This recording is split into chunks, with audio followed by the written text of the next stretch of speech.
Okay, well today we are going to get this motor mostly assembled. I still have to put fuel lines to it, but anyways, let's get at her. Okay, so before we go any further, I just have to really ask if anybody is watching these videos and not subscribed, please subscribe. Even if you're sick of watching me in the garage, I will be out in the bush doing stuff once I get this truck done. So anyways, please help me out with that.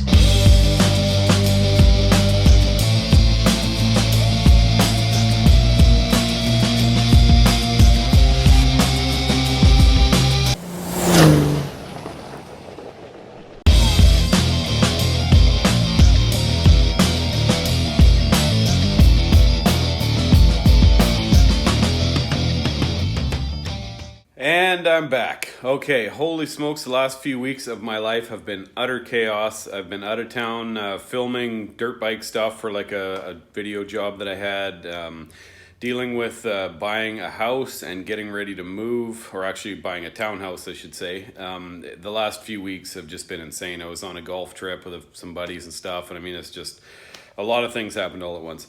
Anyways, I'm so glad to be back in here.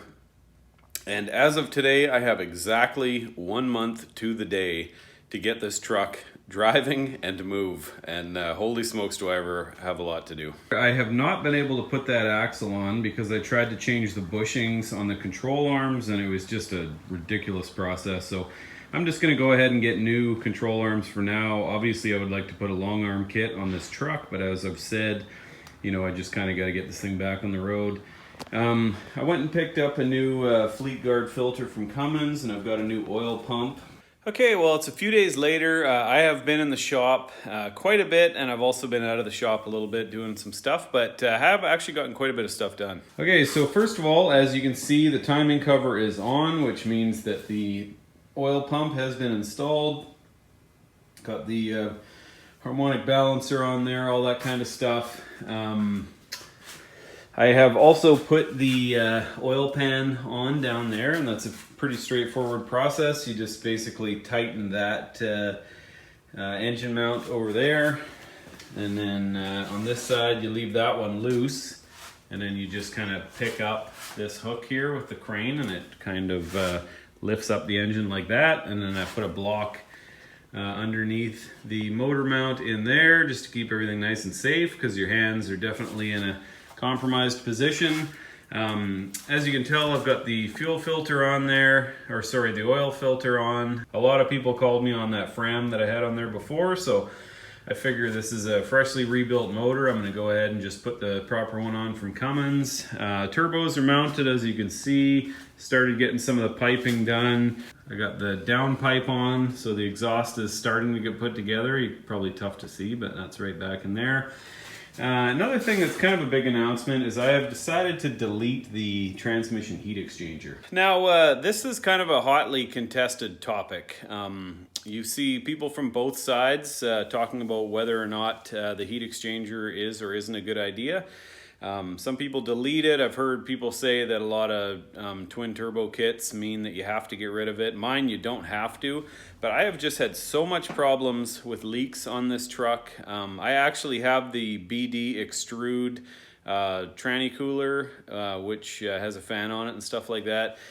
And I'm also going to delete the stock one. So I'm just going to pull the stock system right out. I'm going to keep the stuff, you know, if I have problems with it or if the temperatures are rising a bit too much, then so be it. You know, I can think about putting it back together.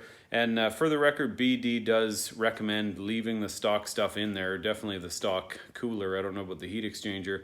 But as a few people have said, I think the only real advantage with the heat exchanger is that it gets your ATF up to operating temp quicker.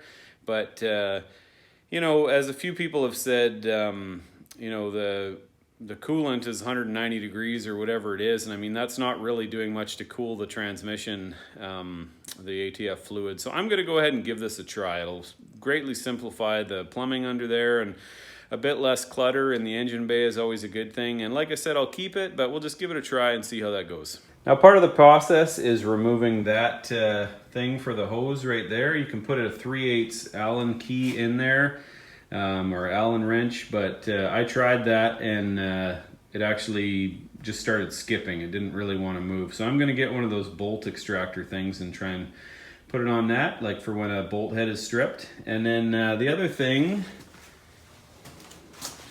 so I went to a hydraulic shop yesterday. Initially on the piece that goes into the lower rad hose, it's got this thing here. So because I'm deleting one of these, I've gone ahead and got this one here.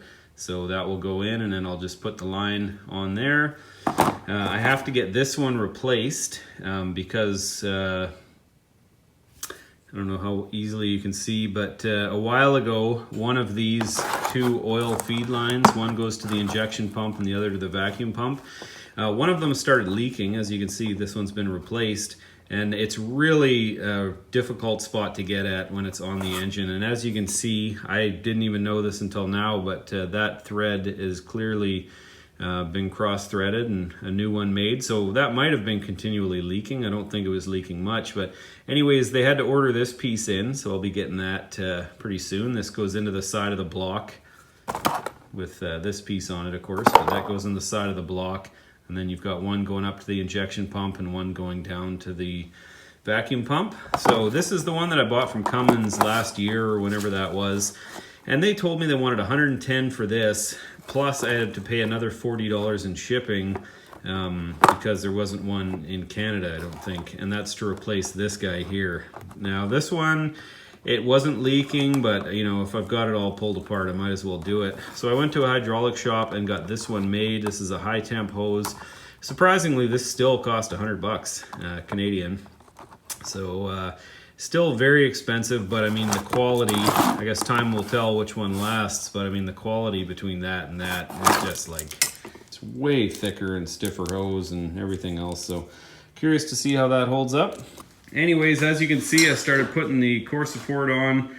I actually hung the fender on the passenger side, and it wasn't really lining up that well. And then I realized that I haven't even put the cab on the actual mounts yet. It's still just sitting on that old moving blanket in there. So I think that's what I'm gonna do next. I will lift the cab up, throw it on its mounts, start hanging fenders, and then I can get into radiator, intercooler, all that kind of stuff. I still have to put the fuel tank on and run the fuel lines, but I'm getting to the point where I can hopefully try and start this truck up in the next few days.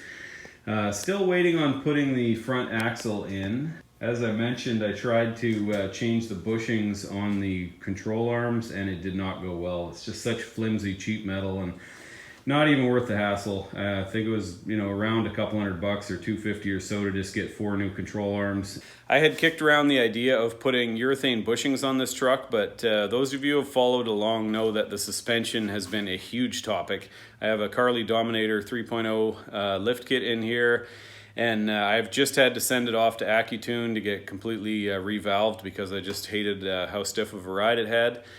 And Carly, by the way, is shocked that, well, no pun intended, that I found the ride that stiff. But regardless, whatever the issue ends up being, I don't want to change too many things until I know for sure, you know, what that was. So I just want to drive the truck on the crappy old bushings for now and just see how that feels, and then after that put on the urethane bushings, and then I can see a direct comparison. I just don't want to change too many things at once.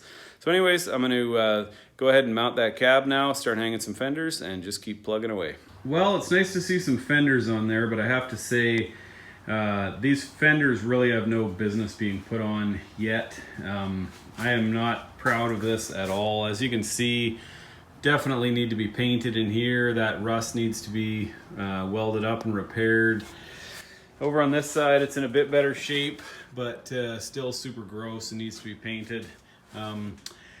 I have decided these things are actually a lot easier than I thought to get on and off, and I've decided that I'm just going to go ahead and put them on right now. I'm not proud of this. They seriously need to be cleaned up. I mean, the engine bay would look so much better with them done, but clock is ticking.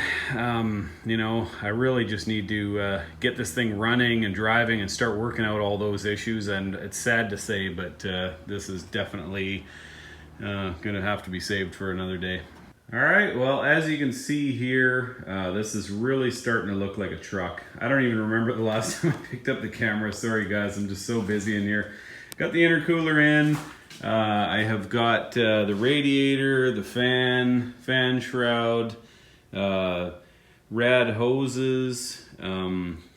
I've got the oil feed line for the injection pump and for the vacuum pump are in. Got this thing torqued down. That's really probably like a 25 or 24 step process of getting that done, but all the turbo piping is done. Turbos are installed. I definitely need to put a new filter on, but I got that sitting there just to keep crud from going in there. So I decided to pull out the transmission heat exchanger. This is a thing where everybody seems to have a completely different opinion. A lot of people say you really need it, and a lot of other people say that they got rid of it and it's made zero difference. Up here, right there, this was a real serious challenge. This is the other sort of hose spigot, or whatever you want to call it, hose fitting that goes to the heat exchanger as well. And everybody says that you just throw in a 3/8 Allen wrench and just kind of undo it. So I tried that, and I mean, it's painted now and stuff like that, but there wasn't signs of crazy rust or anything like that. But I put one in there. You know, it was very tight, so I put a pipe on it, and it just started skipping in there. So I really carefully used a magnet and tried to make sure all the chips and stuff came out. But then I went over to some of these type things. These are for like when there's a stripped bolt head. So some people had mentioned on a video, if you're doing the heater exchange delete, that you could use this kind of stuff. So I tried that, and initially there was like a little lip sort of thing on the end, and you know, it didn't work on that, so I cut the lip off and just did it on the main thing, and 100% was not coming off. It was just making chips. So I even tried to cut the majority of that off, and it's tough to see, but that the dark stuff around the outside, like right here, this is all the threaded area that goes in there. And I even tried putting one on there, and it just would not come. So, you know, ideally you could maybe heat up the block a bit or something, but it's all pretty fresh paint. So I decided to just weld her up. You know, it doesn't look perfect. I will sort of spray some paint over top of that, but I'm pretty sure that should seal it up. I know it's kind of a weird solution to that problem, but that one really gave me a lot of trouble trying to get that out. And I also forgot to mention that I rebuilt or resealed the vacuum pump. The kit for that was unbelievably expensive. There's like 3 or 4 O-rings and this one metal gasket, and I think I paid like almost $100 Canadian for that. I mean, it's just insanely expensive. But anyways, got that all pulled apart. Watched a video from Thoroughbred Diesel, which was extremely helpful because I had zero idea how to get that thing apart. But got that all back together, and got to run vacuum lines and start getting the fuel system and stuff going, but really starting to come along. All right, well, thanks for watching. The truck is coming along pretty dramatically. As I said, really getting close to starting it up. I would imagine probably in the next episode I'll give that a try. I got to get some wiring and stuff put back together and cleaned up, and then get the fuel system in, and I think we're getting right down there. I mean, you know, I still got a lot of stuff to do, but it's pretty exciting seeing this thing come together. So anyways, thanks for watching. Please like and subscribe, and we'll see you on the next one.